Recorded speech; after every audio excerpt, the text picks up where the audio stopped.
So, Manusmriti is not just about the caste system.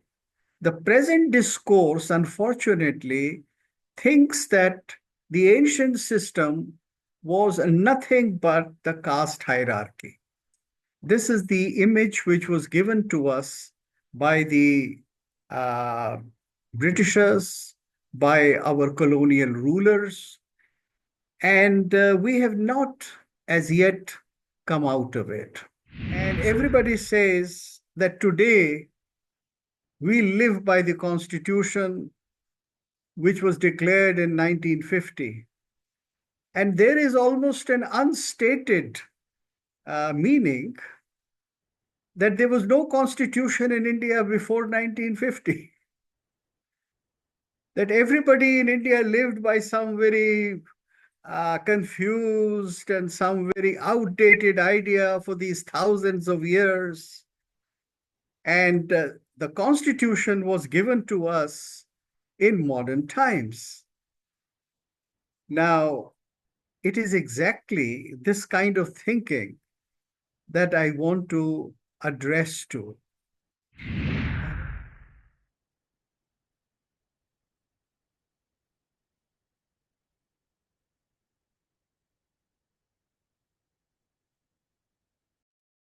Namaste.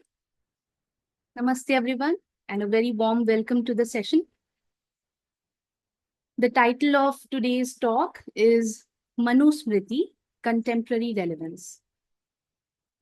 We have with us today a special guest speaker, Mr. Bharat Gupt. Let me start with giving a brief introduction for our esteemed speaker.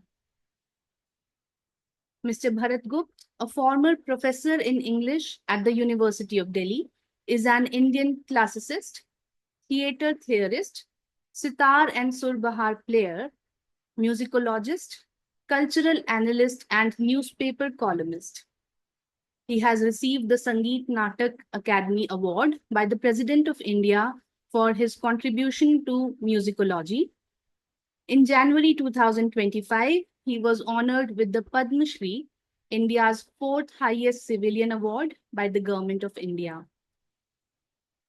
We are privileged to have him with us today to share his insights on Manu Smriti. Welcome, Bharat sir. Thank you so much for joining us today. We are truly honored to have you with us on the YES platform, sir. Look forward to an interesting session with you, sir. Over to you.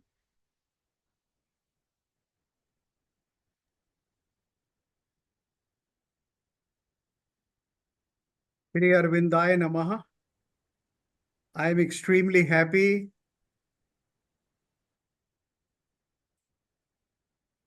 I am so honored and happy to be with you all this evening and talk about a subject which is usually treated with a lot of passion, either for or against. Mostly people talk about it as something against and not as something for. And therefore, I don't know if all my efforts to correct your perceptions will succeed.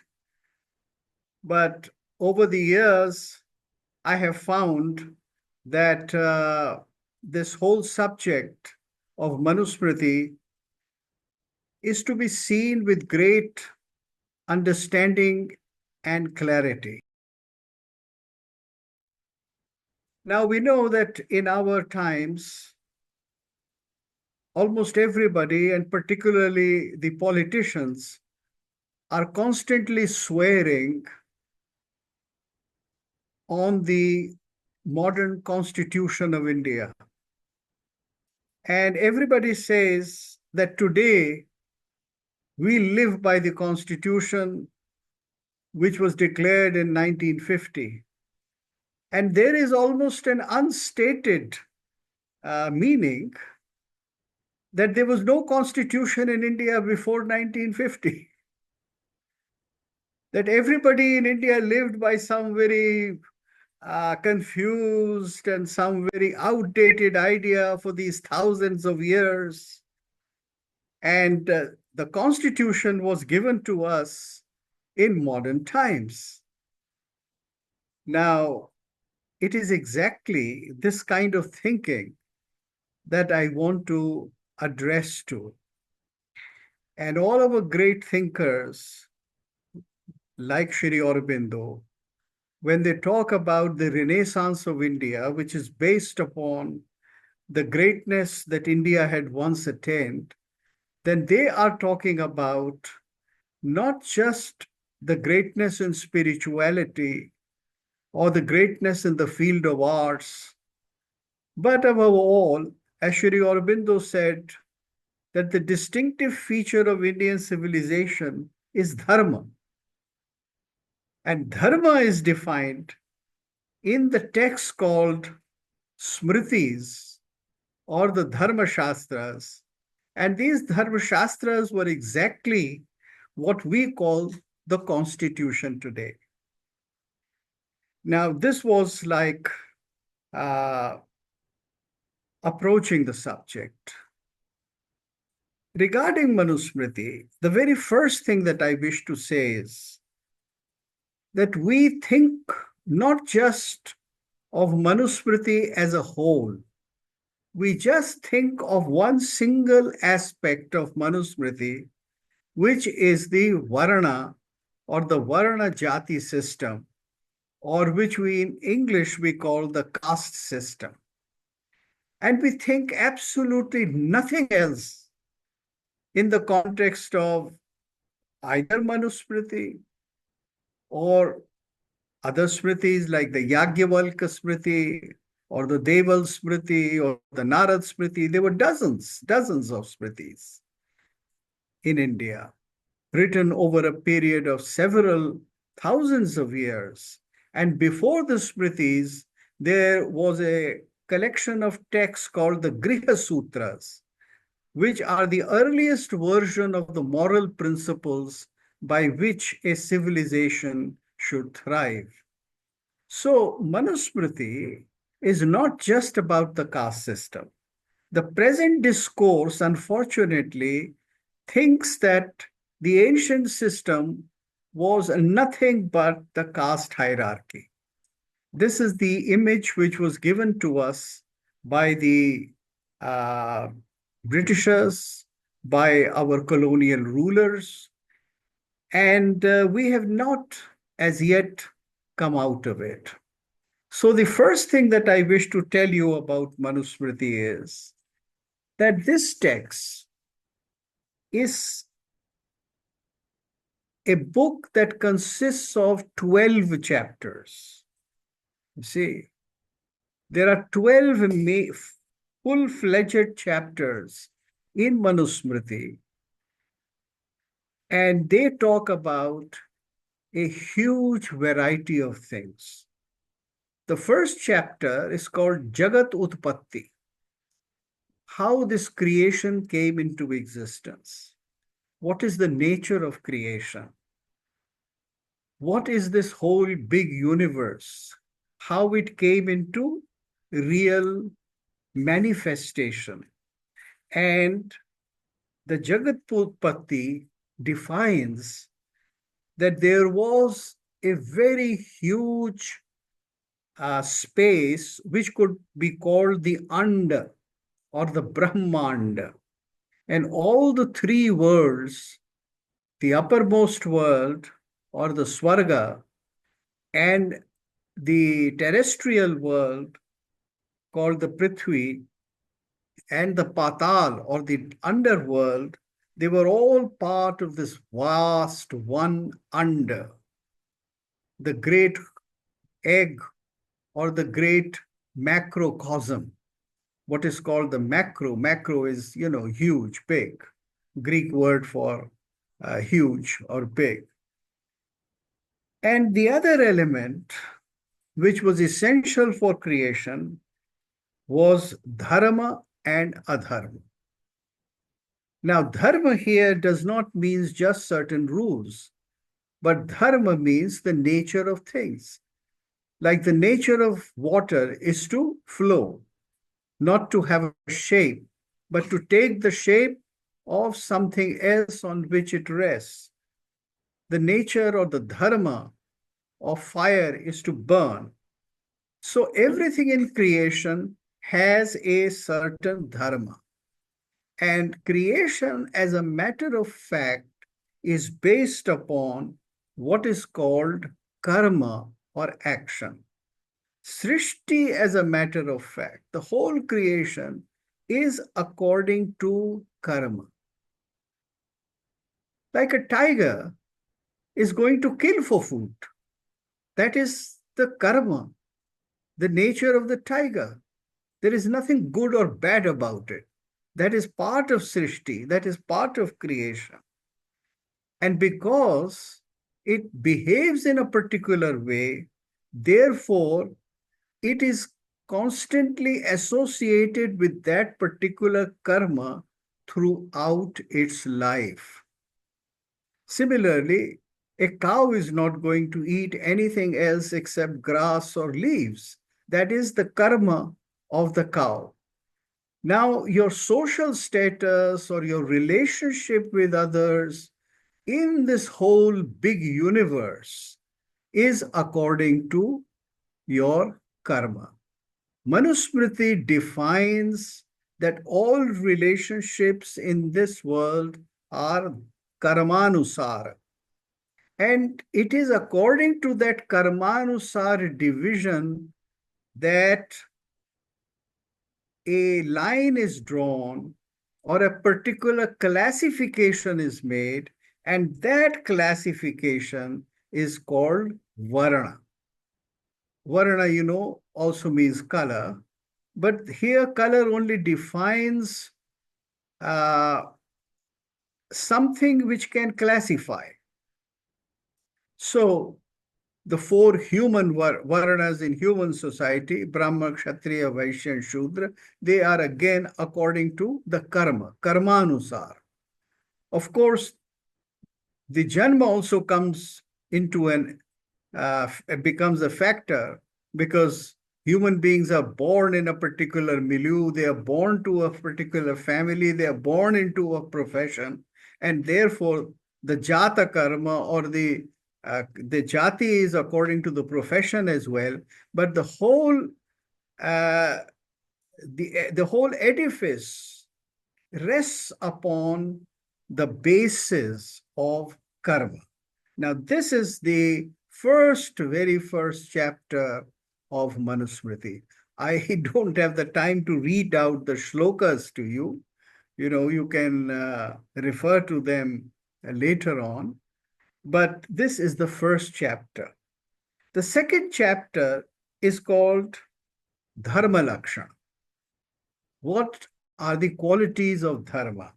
Now, here we are talking not about the fundamental nature as dharma, but we are talking about dharma as a social behavior. As I told you that the dharma of fire is to burn. Now, that is a natural dharma. But here, when we say that Dharma Lakshana, second chapter, then we are talking in terms of the social relationship. And in this moral behavior, where dharma means how we treat other human beings, how we fall into line into a given society, the texts are defined, the texts which give us a knowledge of dharma are Shruti and Smriti. Now, Shruti is the Vedas, the four Vedas, collectively called as Shruti. These texts talk about the fundamental truth or rit, the truth of existence. It is not just a factual truth, like I drank water today or I drank milk today. It is not simply that, but it is the truth of existence. What is the real meaning of existence and what is life about? And that is defined according to rit or truth, the Vedic word for truth or that which sustains everything is rit. So that is the basis of Shruti. But when it comes down to moral behavior in a society, the texts which define your moral behavior give you the do's and the don'ts, then they are called smritis.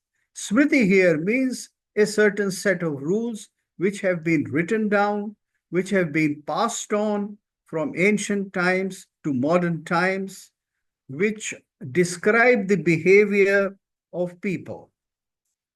The second feature of dharma, now this is very important, which Manusmriti defined apart from Shruti and Smriti, is sadachar. That is sat achar, following and doing an action which is based upon what is truth. Again, truth here does not mean just the factual truth.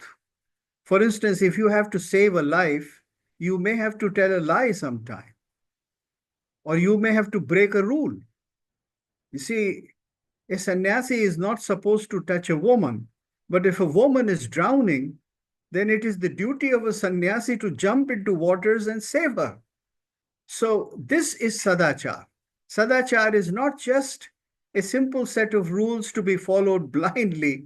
It is not thou shalt do this and thou shalt not do this, but that action or achar which supports satya, truth, or rit. Another great lakshan of dharma mentioned in Manusmriti is atma tushti. Now, this is an absolutely wonderful proclamation. What do I live for? If I don't live for my deep satisfaction of existence, my existence is useless. So, Atma Santushti or Atma Tushti, which here does not mean that I should become indulgent or that I should force myself upon others or that my evil wishes should be satisfied at the expense of others. No, this is a very different notion that I am fulfilled, that there is an inner fulfillment, tushti. It's something which is a little, or as a matter of fact, entirely in consonance or similar to what the Greeks called eudaimonia, or continuous happiness based upon right action. That if you perform right action in life, then you will live in a state of uninterrupted happiness, provided you have performed the right action. So, Atma Santushti is very important. And then, one of the most essential dharma is teaching and learning. You see, dharma lakshan means that unless you learn and unless you teach, there is no fulfillment of dharma. So, this is the second chapter. Now, obviously, I am kind of rushing through because I have to tell you about 12 chapters. So, every detail and every possible ramifications, as was practiced in the ancient society, I cannot give you, but some of the main features of each chapters I'm giving you. And this is primarily to show that Manusmriti is something much, much wider than just the classification of Brahma, Kshatriya, Shudra, and Vaishya. Huh? The third chapter is called Grihastha Jivan, the life of the householder. Now, let me pause for a minute and tell you here. I mean, pause from the description of the classification. And let me tell you here that ancient life was defined by four great aims or purusharthas: dharma, artha, kama, and moksha. These were the four great aims of life. What do you live for? You live for Atma Santushti or self satisfaction, but how does this come about? It comes through practice of dharma, practice of uh, artha or earning a living, creating wealth, then kama, satisfying your legitimate desires, all kinds of desires, from most physical to the most spiritual.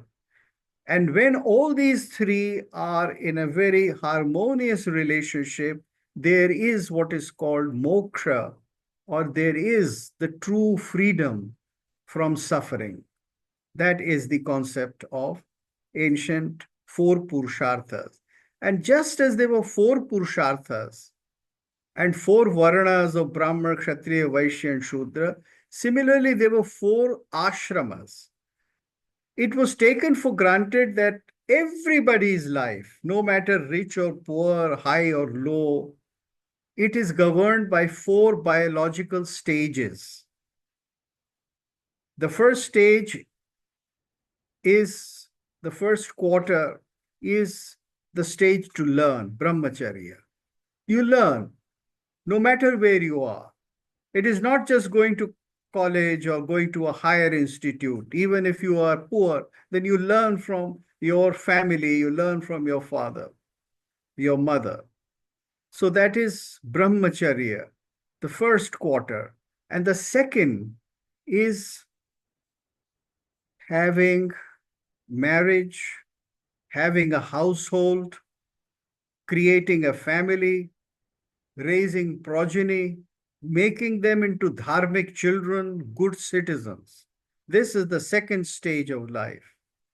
And the third, when you withdraw, when you become contemplative, when you give up control over almost everything which you have for all these years called your own. And the fourth was sannyasa, or giving up every relationship to concentrate upon nothing else except the divine.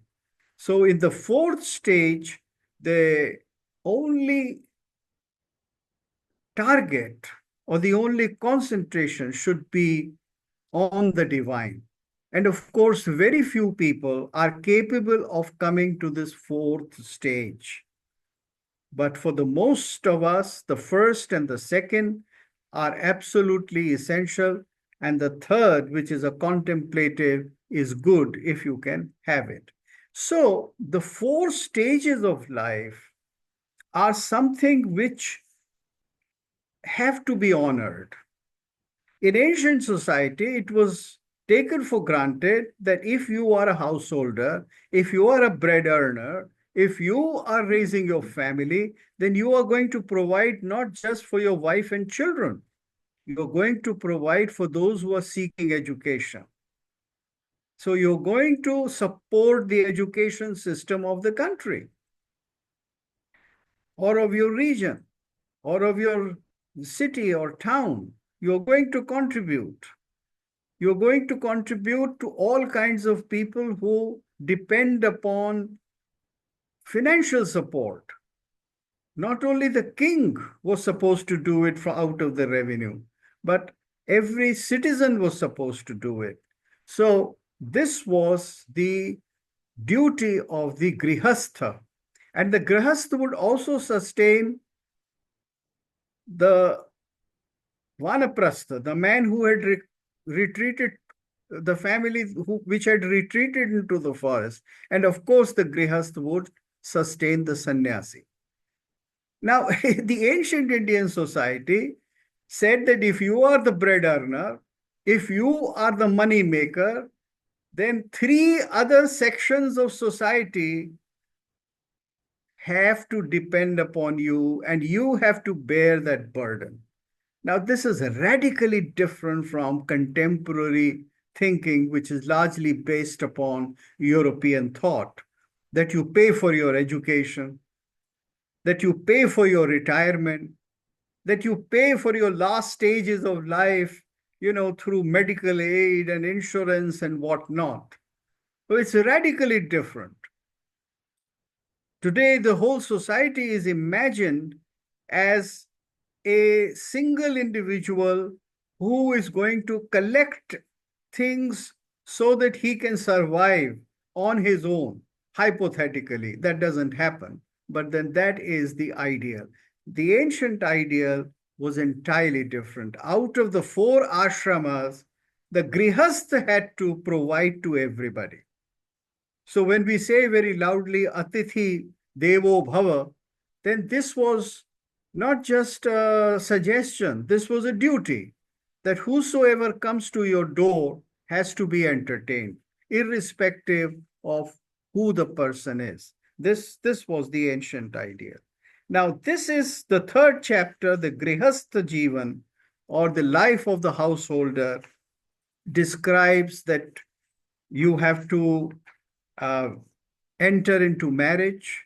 The marriage is for raising the family, for fulfilling your obligations to your ancestors, and also to create those who can take the march of civilization forward. So, if I am a teacher, then it is my duty not only to look after the old scholars and the ancient learning, but also to create new students, also to find people who can take the torch forward.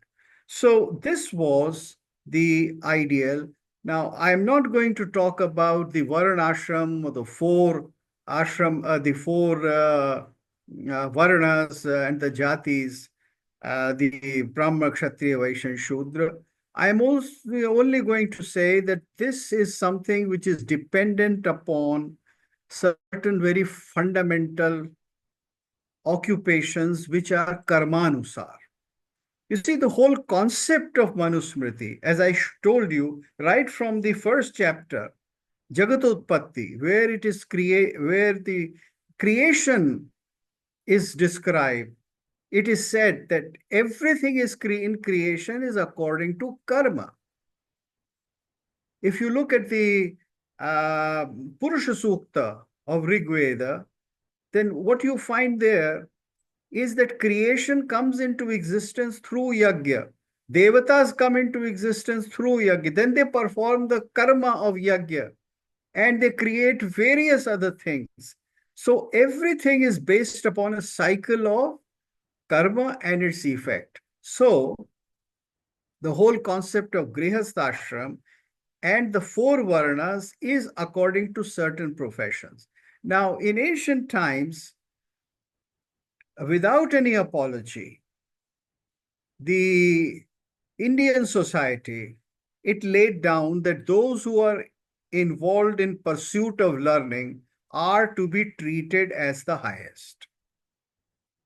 So in ancient society, when a Brahman went to the royal court, then he did not greet the king first. The king greeted the Brahmin, and the Brahmin blessed. This is unthinkable today. Today, we have an entirely different hierarchy. Undoubtedly, the status of the Brahmin was preferential in ancient society. But then don't forget that a Brahmin was not supposed to ride in a chariot. The Brahmin was not supposed to wear jewelry. His wife was not supposed to have lots of jewelry and riches. And he was supposed to perform all the hardships of living and lead a very humble and simple life.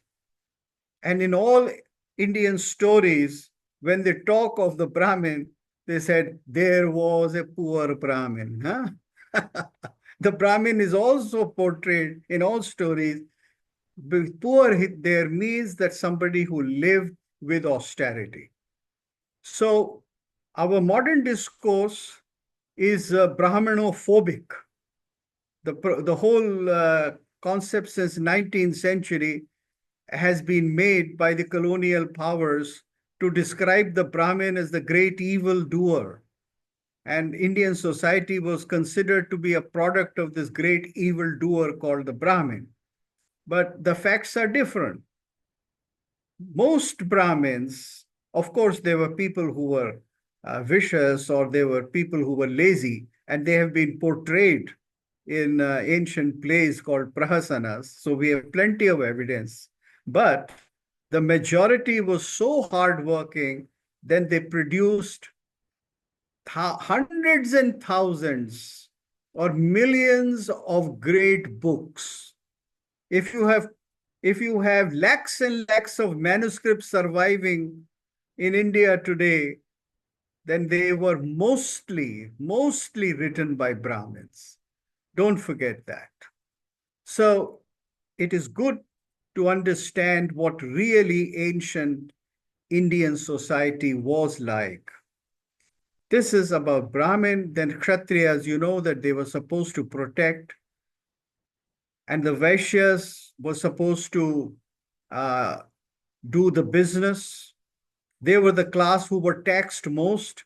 And the Shudras means people who worked with hands, who worked with skills which were repetitive, which were productive.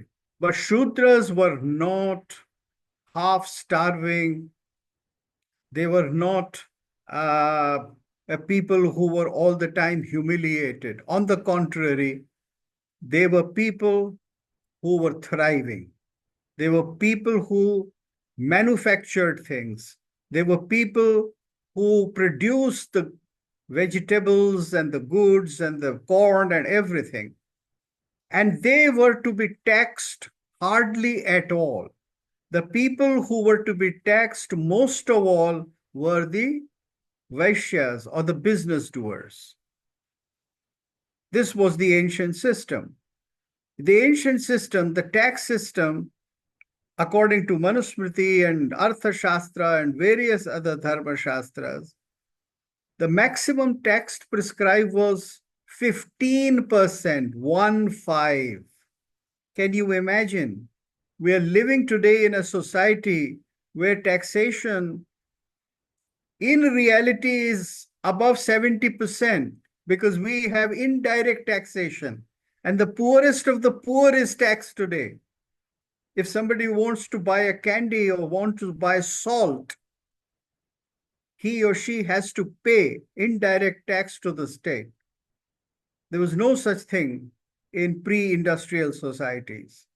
So in ancient society, tax was paid largely by the business people and of course by the Kshatriyas who gave a certain amount of uh, annual not charge, but annual gifts to the main king. And then the whole society was asked to perform different kinds of dana or different kinds of charity. As a matter of fact, dan was considered to be the highest quality for human beings. It was considered to be the primary virtue that you give, because human beings are greedy, and therefore the best thing they can do is to share their things with others.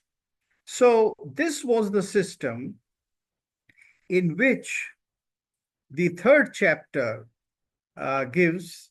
Now, I don't have time to talk about the various kinds of marriages which existed in ancient times. You see, we had different kinds of societal relationships. We think of only one kind of marriage existed, which is the Hindu standard marriage described in the 1954 Hindu Code Bill called the Brahma Vivaha. But this was not. There were 7 other kinds of marriage. I don't have time to talk about it. There are a couple videos of mine on my YouTube channel where I have described the 8 kinds of marriages, where there were marriages in between different sections of societies also. And there were marriages of very different kinds. As a matter of fact, what we think today as a very modern thing, like a live-in relationship, was one kind of marriage which was sanctioned by Manu. That is, if a woman found her husband to be unacceptable, and if she walked out on him, then she could go and live with another man and be called Punarbhu. This was the status of the woman called Punarbhu, and she would live in the house with the legally wedded wife, and she would be treated like another wife. So, if you go into the complexity of social relationships as described in Manu Smriti, you find a society which has great qualities of acceptance and variety.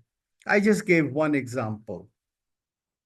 Now, after this chapter on Grihastha, which is the fourth chapter, how should a Grihasth behave?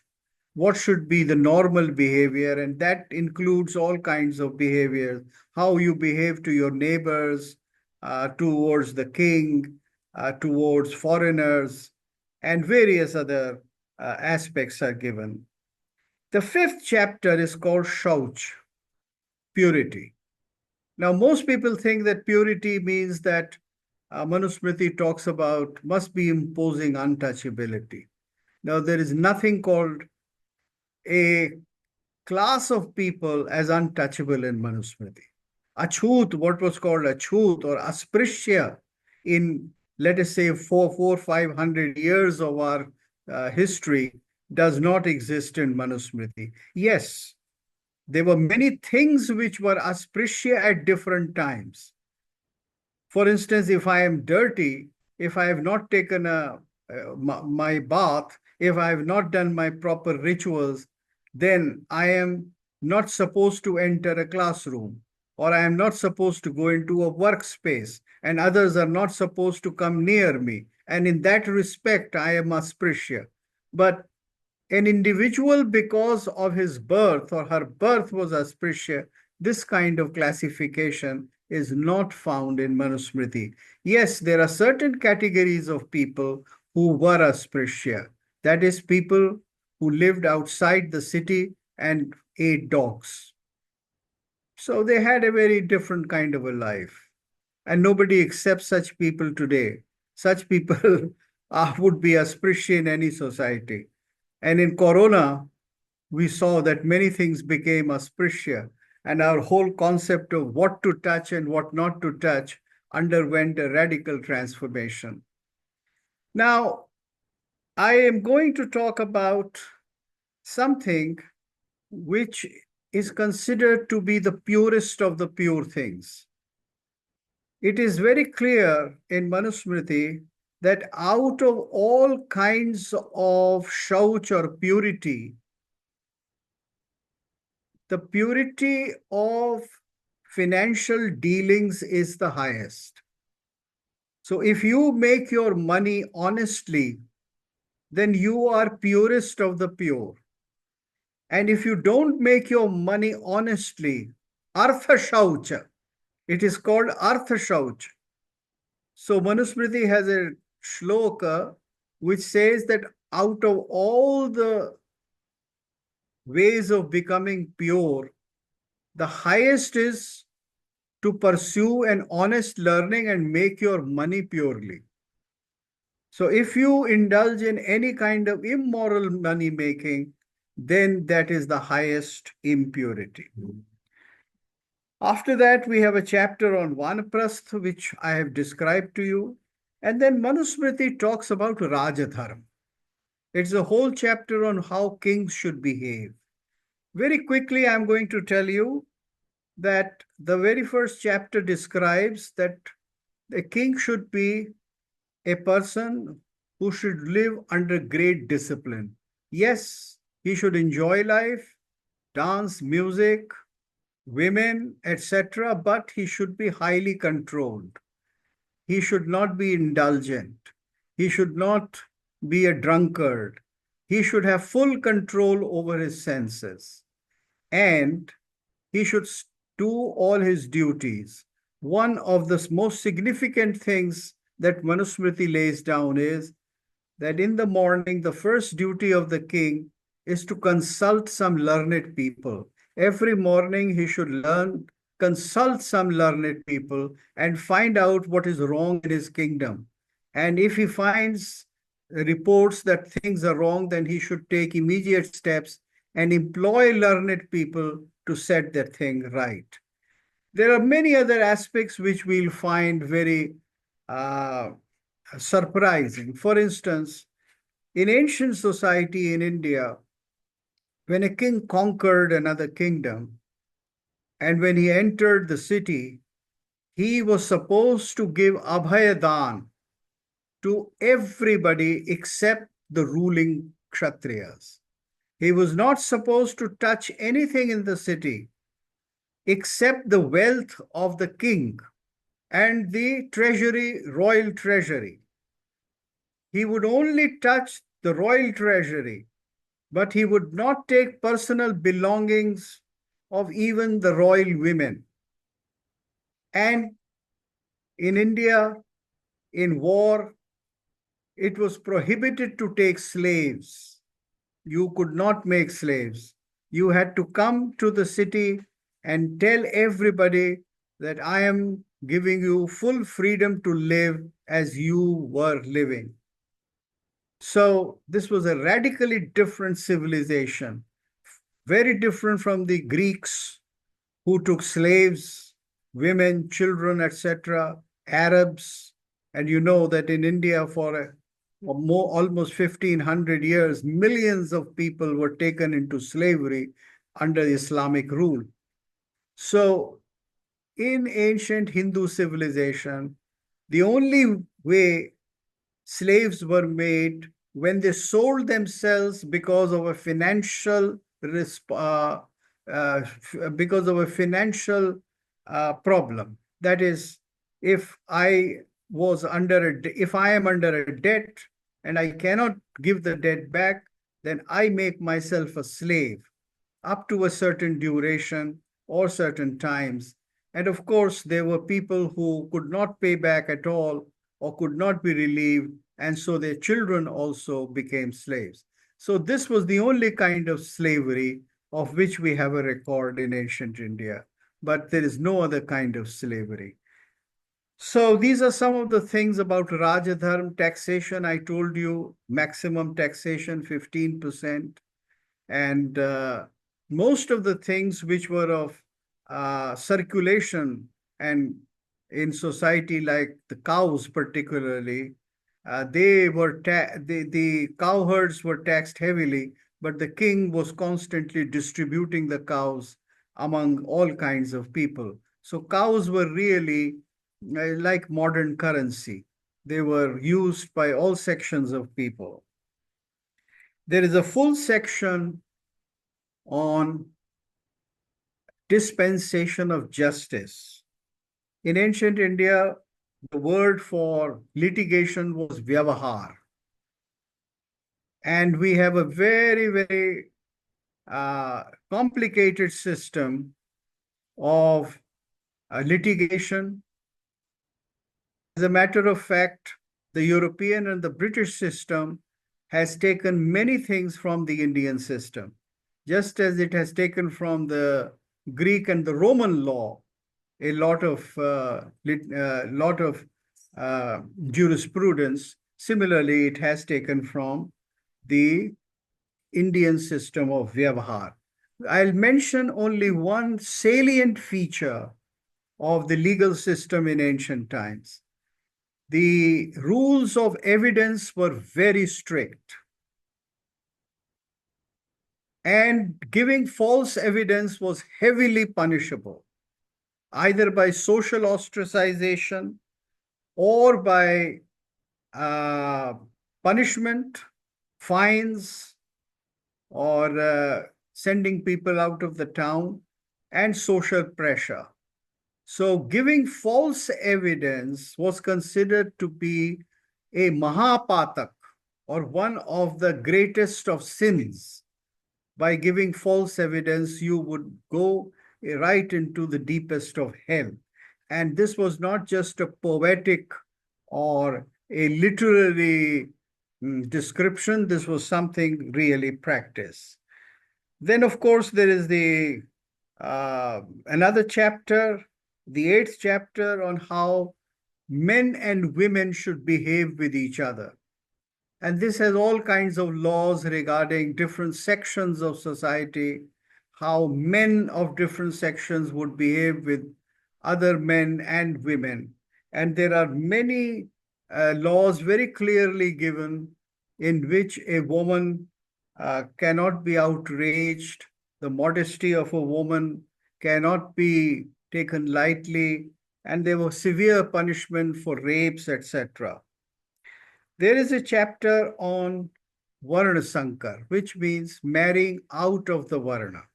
So, this was certainly the restrictive feature that you were not supposed to marry outside your Varna. You could marry somebody who was below your Varna, but you could not marry somebody who was upper, like a man of lower Varna, Vaishya Varna, for instance, could not marry a Kshatriya woman. However, these rules were being broken and different categories were created. You see, liminal categories were created throughout. As a matter of fact, the Varna system, the Varna Jati system, has been upwardly mobile and downwardly mobile constantly. If you study the history of different varnas, or you can call it caste, or rather we call it caste these days, then you would find upward mobility. Shudras becoming kings. There are examples of so many Shudras who became king or who underwent upward mobility. Shivaji himself came from semi-Shudra class. His ancestors belonged to the peasant or the Shudra Varna. But then they took to arms and they slowly went up. And Shivaji became he became a great ruler or a Chhatrapati. So there are examples of all this in history, and not just examples out of Puranic or mythological stories, but if you look at the study of the Varna system, then throughout India you would find that Varnas were going up. For instance, I give you a very simple example. In Bengalis, you have Dash Gupto. So Gupta is supposed to be Vaishya, but Das is supposed to be Shudra Varna. Now you have Dash Gupto. What does that mean? That people from the lower class went up to the hierarchy and they made another hierarchy. So there are dozens of examples. The third last chapter, which is the 10th chapter, is on Acharana. That is social conduct. A man is defined above all by the conduct that he has maintained throughout his life. So Acharan is the summum bonum of dharma, of all rules. And Acharan is to be followed in the best of manner. The 11th chapter is about Shubha and Ashubha. What is that leads to a good life? And what is it that leads to a bad life? And the final chapter, 12th chapter, is about caring for the self. Now, self or Atma here does not mean the individual, small individual personality. It means Atma, the divine self, the divinity within oneself. So, Atma Tushti, which was earlier defined as part of creation in the first chapter, is the ideal also in the last chapter. In other words, awareness of the divine, bringing the divine within yourself, understanding things in terms of divinity, is the highest ideal of life. And this is the chapter on which Manu Smriti ends. Now, I would be very happy if some people could ask me questions and I could give answers. and perhaps that would make some things more specific to you. You would have your questions, and that way I'll be able to have a better interaction. So if there's somebody who is going to manage this, or otherwise, please raise your hand, and I will and ask your question, and I will try my best to give you a satisfactory answer. Yes, definitely, sir. Thank you so much. Yes, We'll definitely open the session to the audience. But before yes. that, on behalf of all the participants, I would like to thank you for this enlightening session.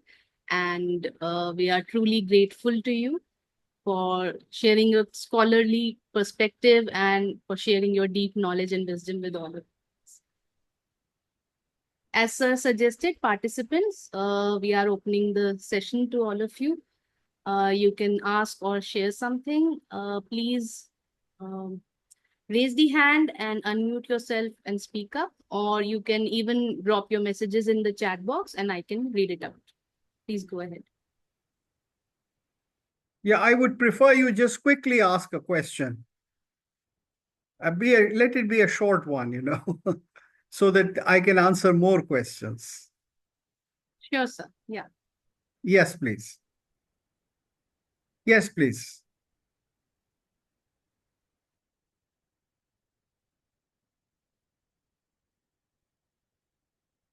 Now, here is a question which says, what is the status of women? Uh, Now, in answer to your question, what is the status of women? You see, this is a very modern kind of a perspective. You see, today we believe that the French ideal of liberty, equality, and fraternity is the real human value. And then we go on to define that equality means that a woman should be able to work in office and get the same salary, and if she is more qualified, then better salary than a male. You see, we have this kind of a notion about liberty, about self perception. Now, obviously, all these things are created by a post industrial society. The idea that I go out of my home and work somewhere else was unthinkable in ancient societies. Even the king did not go to work anywhere else. Everybody worked from home, just as now most of us are beginning to work from home. So women did not have to go at that time to work somewhere else because there was no other place to work. Yes, there was a place to work for peasant women, and they would go along with their men and work there, and they do it in all societies. But then they would work within the home. Now, there is plenty of work, there was plenty of work always within the home. The status of women, in many respects, were of very different kinds. Financially, there was something called the line of Stri Dhana. That is, the woman had a certain amount of money with her right from childhood.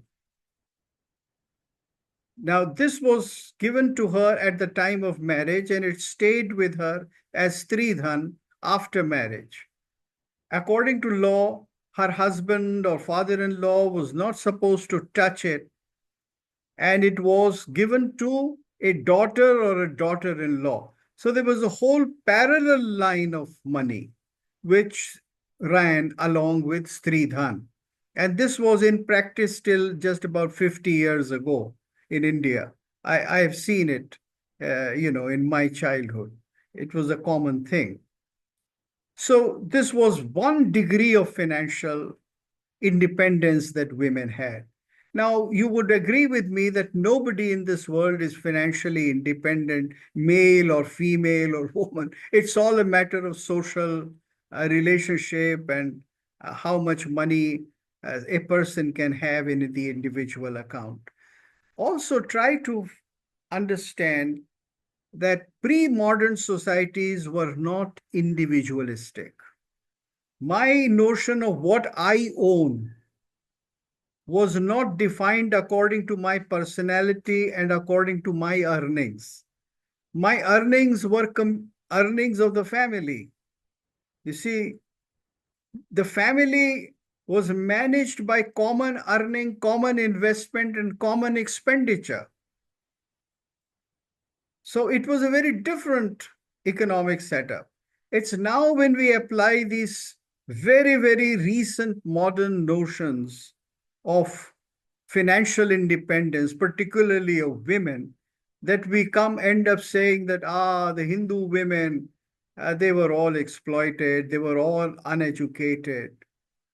Now, this is not true. The Kama Shastra defines 64 kinds of uh, vidyas or methods of learning which women would know. And that was not just making rangoli, but that included darshana, that included anvikshiki, which is philosophy, that included learning languages. There are so many of those 64 vidyas. Obviously, everybody did not have access to it. It was not Satyug all the time. And even today, in modern times, everybody doesn't have access to higher education.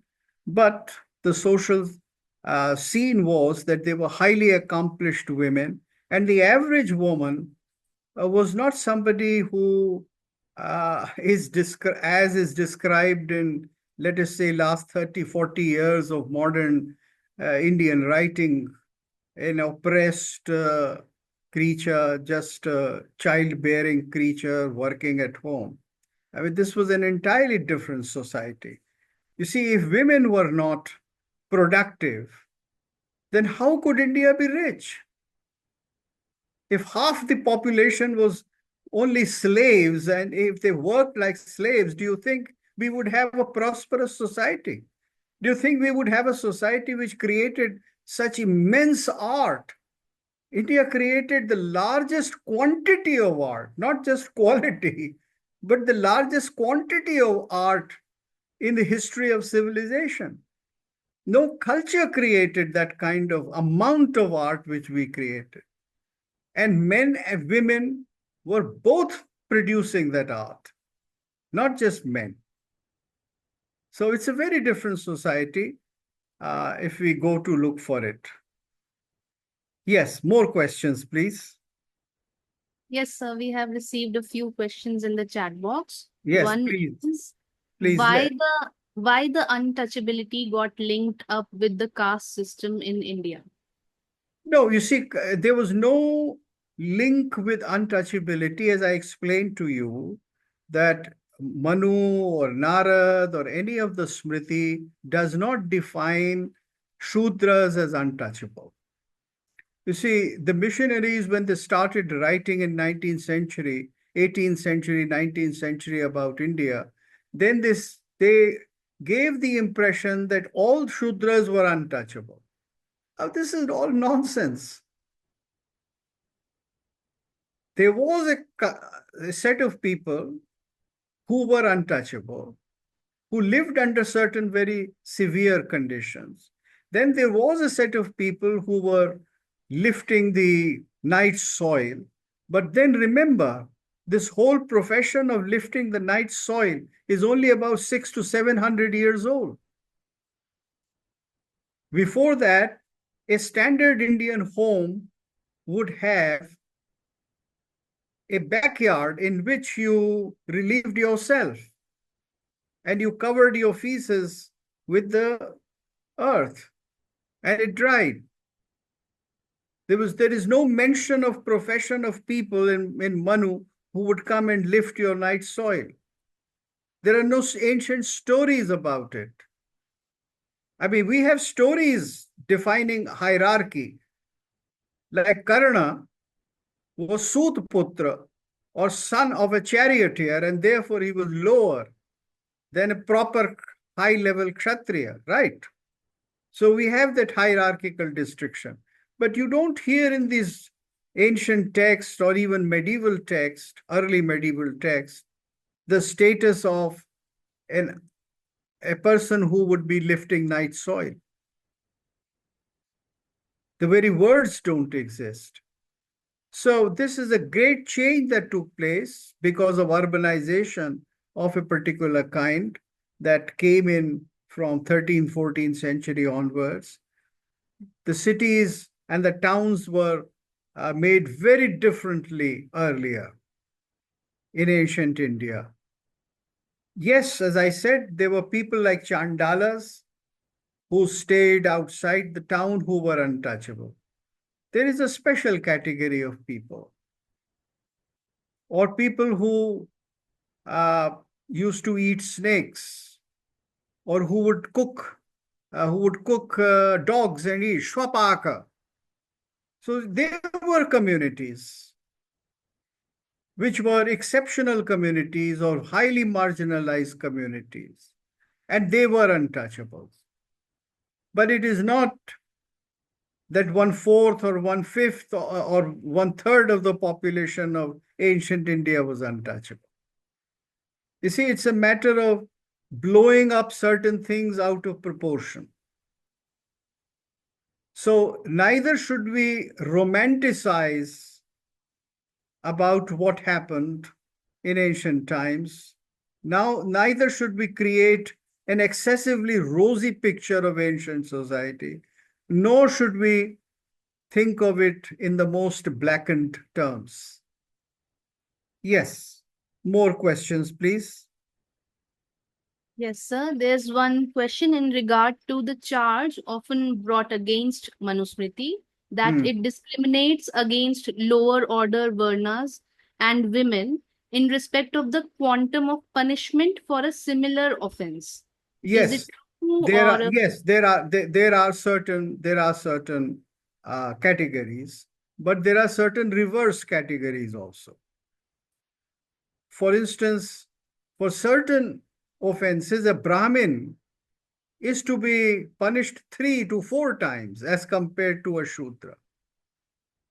You see, it is a very different kind of system, and the system uh, takes place, the ancient system, remember, provided different kinds of punishment for all people.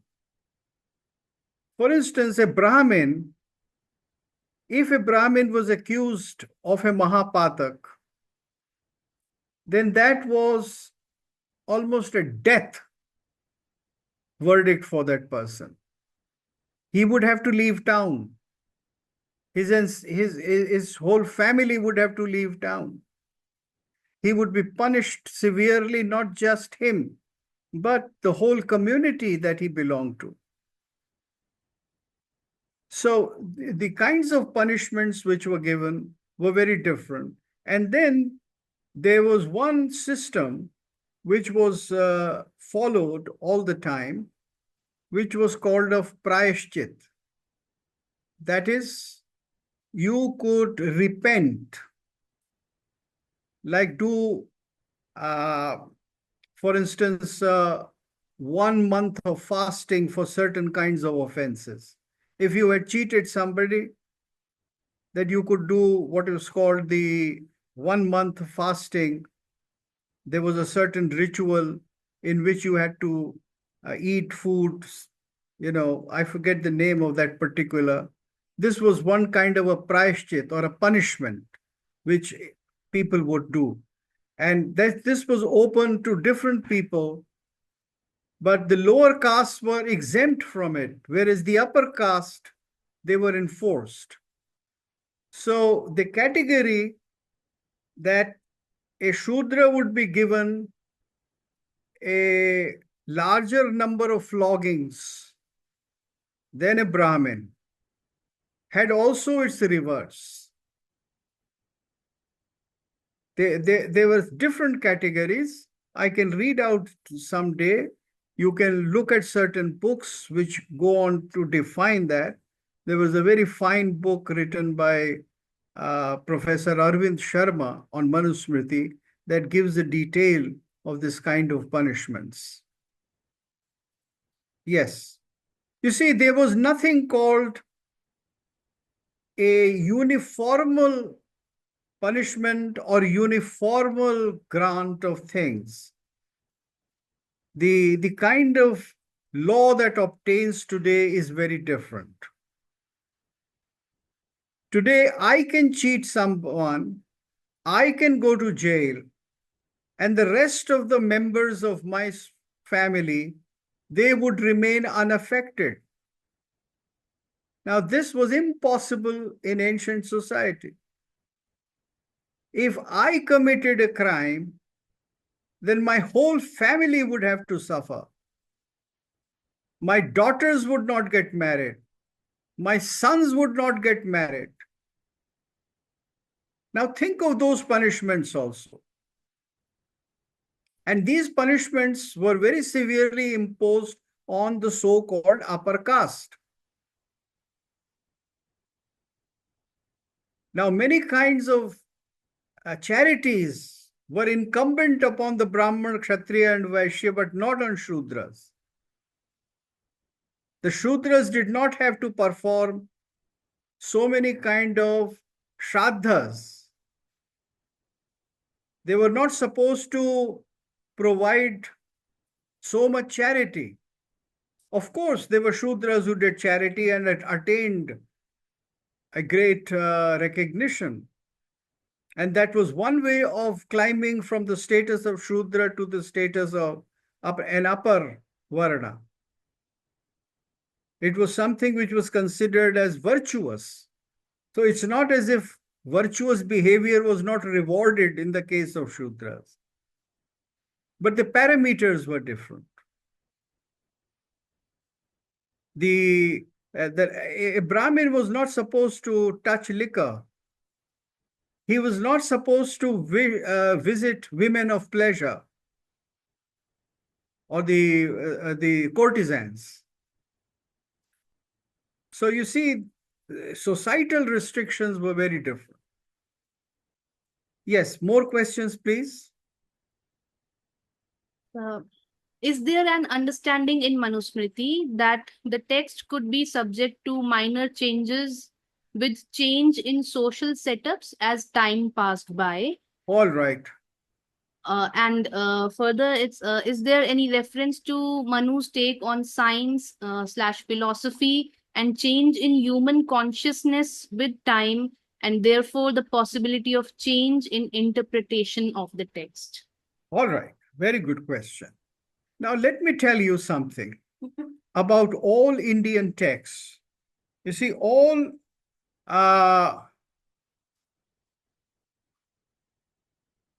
this question about whether Manusmriti offers a diversity of opinion.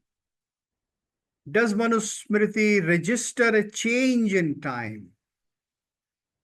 Let me tell you something about all ancient Indian texts. Indian texts, or shastras as they are called, were not written by one person. You see, it is not Plato who wrote a certain set of dialogues, although that is also questionable now.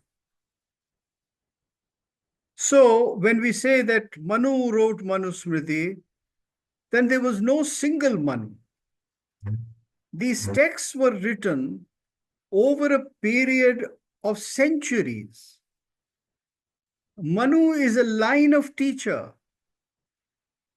People who recorded what they saw.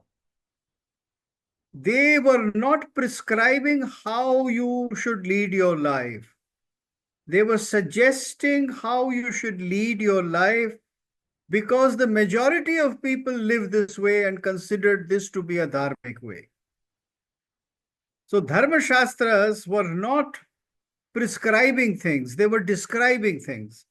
And when conduct changed with time, then certain rules changed. For instance, there was a rule of niyog. That is, if a man could not beget a child because he was impotent, then his wife, in a prescribed period, could cohabit with his brother or somebody who could be appointed, niyukta. And that was called the system of niyog. And the child born would be the child of the couple. The person who begat the child would have no claim to the child. Now, this was an ancient system. It fell out of practice. So, Manu Smriti records as to how niyog was considered as legitimate, and then goes on to record that how niyog is no longer legitimate. Now, a lot of modern people are very disturbed with this, particularly the Arya Samajis. Whenever they find something which is not acceptable in modern times, then they say, oh, this is something which has been inserted. This is prakshep. This is something which has corrupted the Manusmriti. And there are hundreds of Arya Samaji scholars who are all the time wasting their time purifying Manusmriti or purifying the ancient text. Whatever you don't find suitable to your British Victorian morality, you go around and say that this is something, an impurity. You don't understand that ancient Indian society was different. For instance, the life of the institution of a courtesan, or what is called legal prostitution, was part of ancient Indian society. So most people think that this was something which was inserted into the ancient text, which did not exist. So just as society went under change, many changes occur in the Smriti texts, and they record different levels of rules which came into existence at a later period. So this is seen as a development in the Smriti text. The Deval Smriti records how those who have been converted to Islam should be brought back.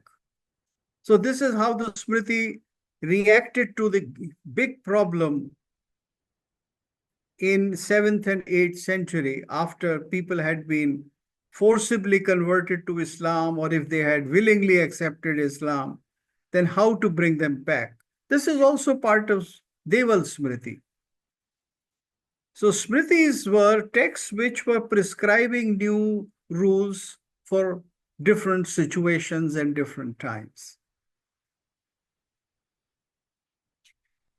Yes, please. Thank you, sir. Dr. Bijlani, sir, I request you to share your comments, please. Thank you, Professor Gupt. It has really been a privilege for all of us to listen to Manu Smriti from someone who has actually read it. Because this is one of those ancient books which very few have read, but Yes. that does not stop them from having an opinion about it. Yes, Now, this sir. is exactly what we call prejudice.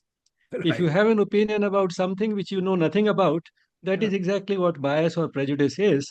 Yeah. And in that sense, we can say that our colonial rulers have been preeminently successful because one must concede that some of them did have this habit of being profound scholars, and they did translate some of these ancient texts. But then, because they were from a different cultures, probably some of those translations were not perfect because they had not enough understanding of this culture. So that is understandable.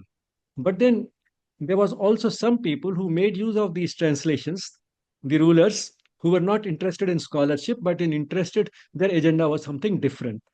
And therefore, those little bits were picked up, which could show that this is an text which is uncivilized, it's outdated, it was the product of a barbarian race. And propaganda is something which can achieve anything. If you go on saying something repeatedly, and that was more successful because not only they looked at these translations selectively and highlighted those portions which suited them, but also because our education system had been effectively destroyed. The Sanskrit language nobody knew. Uh, Scholarship as a habit disappeared, and the combination of killing a language, which effectively kills the culture, and then destroying this habit of scholarship, killing the love for learning, had this effect of creating this impression that whatever we are being told repeatedly is actually true. So that is what created this bias. So I think one of the first things we need is that we, instead of having this prejudice, at least we remain open to the idea of something, our prejudice being wrong, and actually read it and see for ourselves. So that is one of the things that emerges from this, and probably one of the things we need in our education system now is to revive a sense of national pride, to revive the value of scholarship, to create love for learning, and if possible, also make much more common the knowledge of the Sanskrit language right from school onwards. So these are some of the things which can probably reverse some of the damage that has been done over about 1,000 years. The next thing that I would say is that we all keep blaming the Manu Smriti and some of our other books for categorizing people into 4 categories, and also for having a hierarchy within the social system. What we forget is that there's no society anywhere in the world at any time in history which has not done these 2 things. Because the fact is that people are born with different abilities and temperaments, and therefore some categorization would be there because some type of works would be more suitable for some people and some work for others. And then ideally, just because a person is doing a different type of work does not mean that the person should also be looked upon as inferior. But at the same time, hierarchy is also something which, at the present level of human consciousness, is a fact which no society can say that it does not have, ancient or modern. So both these are facts, and to highlight them in a book like Manusmriti and say that this is why Manusmriti is wrong is to sort of look at minor details, and not only minor details within Manusmriti, but the way it has undergone corruption, say how it has been corrupted in practice, and to point out those corrupt forms of categorization as something which is the fault of Manusmriti itself, because Manusmriti is talking about categorization of people based on their uh, abilities and temperament, and leaves the possibility open of going to the higher varna. So we forget that and blame it for the way caste has been practiced on the basis of heredity during the last few hundred years. So to uh, blame Manusmriti for the corruption that has taken place is what something which is again not justified. Now, another thing which you brought out and the thing which needs to be highlighted is the beauty of the Indian tradition, whether it is the uh, scriptures which give us the deeper truths of existence, like the Upanishads, or whether it is these smritis and shastras which give us the code of conduct. We have had this freedom of disbelieving or not following any of these. If a person does not believe, then the deeper truths of existence, he can go on an independent spiritual quest and verify these facts for himself. And if he has the necessary level of evolution when he starts, and he puts in the necessary concentration and single-minded persistence, he will get his answers. And if he gets his answers and wants to put them in writing, probably that higher force will also give him the words to create those mantras, and he can create one more Upanishad. That's why we have more than 100 Upanishads. So we have had this freedom when it comes to the deeper truths of existence. The same has applied also to the Shastras, which give us the code of conduct. Now, nobody says that any period in history Manu Smriti was imposed in such a way that every letter of everything in Manu Smriti has to be followed to the letter. Uh, People have had the freedom to follow part of it and not follow part of it. And this is again understandable because every such book is the creation of the human mind. Not the Upanishads. Upanishads are a different category, but these Shastras are a product of the human intellect. And somebody has done his best, or a group of people, as you said, it's not one person, have done their best to give what was considered most appropriate at that point in history, at that particular place. Now, with passage of time and change of place, some of these things may become inappropriate. But then, even to start with, it was not imposed and it's entirely 100%. There was no severe punishment for selecting some part and neglecting the other part. And this type of flexibility and selective following is something which exists only in the Hindu tradition. Today, hardly anybody follows anything in any of the Shastras in the Hindu tradition, still can continue to call himself a Hindu and get away with it. This happens only in the Hindu tradition and no other tradition. And this freedom, in fact, and flexibility, which is built into the scriptures and further gets exaggerated and magnified in practice in the society, does not exist in the revelation based Abrahamic religions, where there's one scripture and that is the last word. And that is for all time and all places. Now, this is the beauty of the Hindu tradition. This is something which I think needs to be emphasized. And therefore, what we need to do is to pay a greater attention to what uh, actually is there in these scriptures, and we'll discover that there's a lot more that is relevant even today than we have believed. And if there is something which is absolutely inappropriate in today's times, our tradition itself gives that freedom. There's no ostracization because of neglecting some part which appears to be out of date.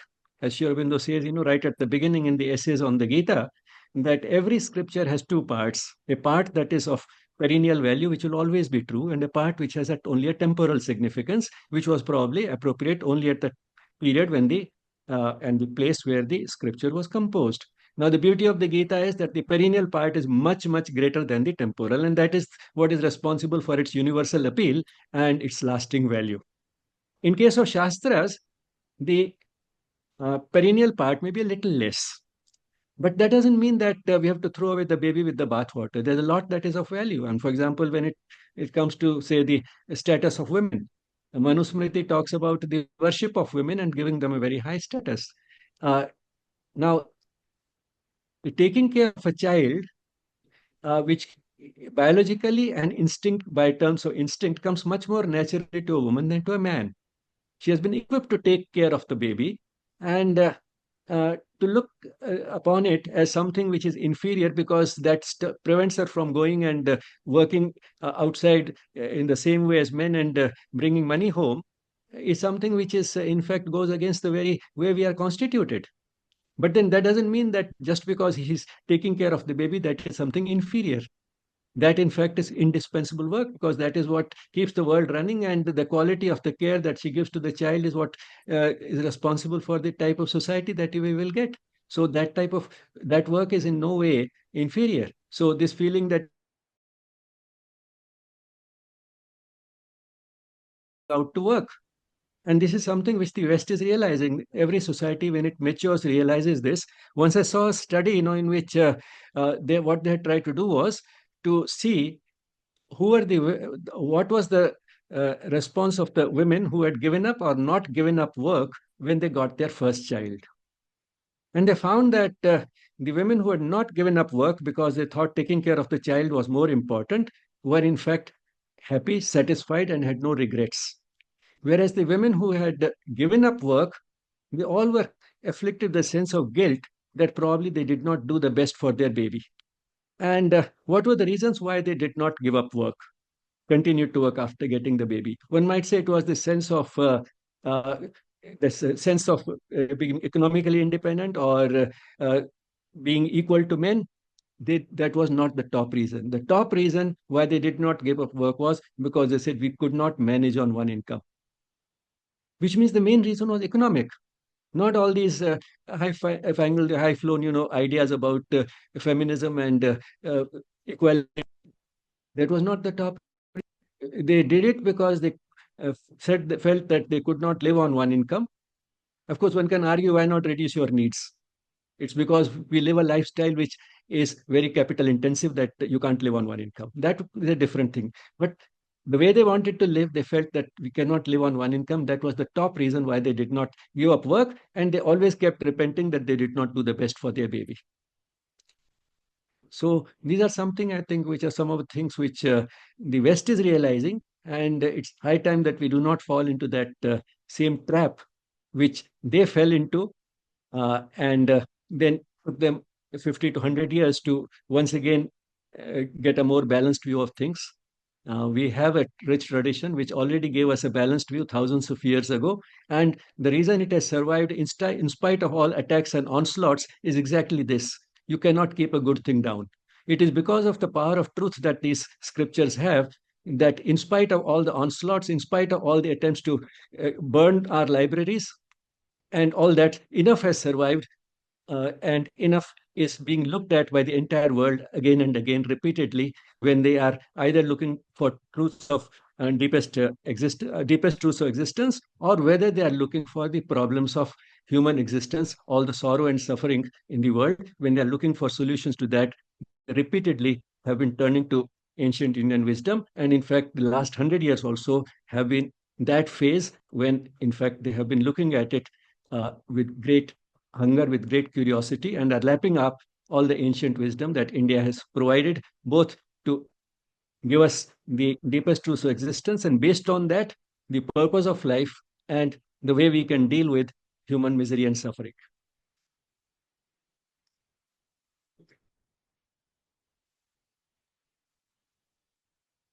Thank you, Thank sir. you. This was wonderful. Very good, sir.